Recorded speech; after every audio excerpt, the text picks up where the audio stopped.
Vision loss can affect anyone at any age, but for me personally, I was 22. Everything in my life I was built towards me being independent, and then all of a sudden it felt like everything was just taken away from me almost instantly.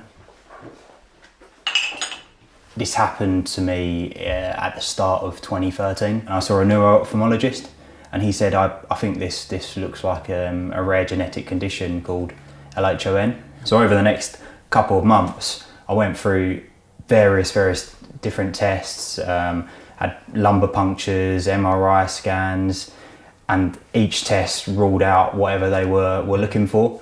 Eventually, 2 months later, the genetic blood tests come back and confirmed positive for this rare genetic condition called Leber's hereditary optic neuropathy. Yeah. So that by that point, I'd lost all central vision in both eyes. My peripheral vision was still intact, but I was no longer able to read, recognise faces, drive, pretty much any detailed task. Thanks, mate.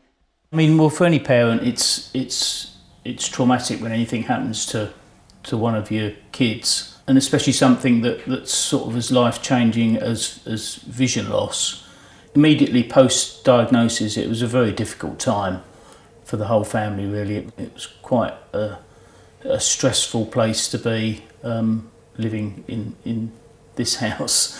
We were walking on eggshells a lot of the time with Matt because, you know, he was going through a very bad time. I think my overriding thought was, well, my life's over. I couldn't really envisage what I could do from there. What followed was months and months of me not really doing a lot, pushing friends and family away, not leaving the house. And I didn't want to push myself out of my comfort zone, so I didn't want to be in environments where I'd have to learn to do new things or admit that I need help.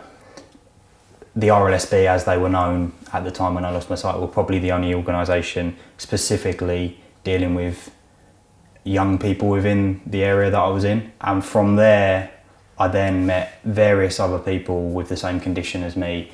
So I started just casually meeting people for a beer here and there, and almost just trying to get as much information out of them as possible. How do they do this? How do they do that? How have they managed to get back into work? What do they do? And from that, I really started to realise that actually, you know, people have done a huge amount despite their sight loss. You know, as a parent, I couldn't be more proud of, you know, how Matt's dealt with what life's thrown at him.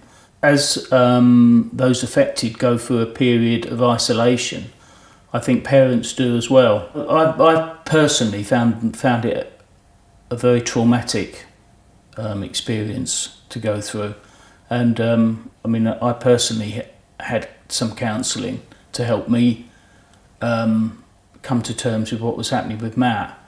And I would say to any parents that were going through it, if they're concerned about how they're feeling, don't think twice about trying to get some help. I'm in a much better place now than I was 5 years ago. I'd be lying if I said that it wasn't still a massive challenge and a huge uphill struggle at times. And I think that's part of the acceptance process. I did go through a stage where I thought, okay, I've come out the other side of this now, my life continues, I need to just put this to one side. But actually the vision loss is still there. I've come to a realisation that that's where I am now. Certain things are going to be more difficult, are going to be challenging, and there are things that I can't do. But I think generally I'm in a good place. I was able to return to my job that I had at the time, been promoted within that company since.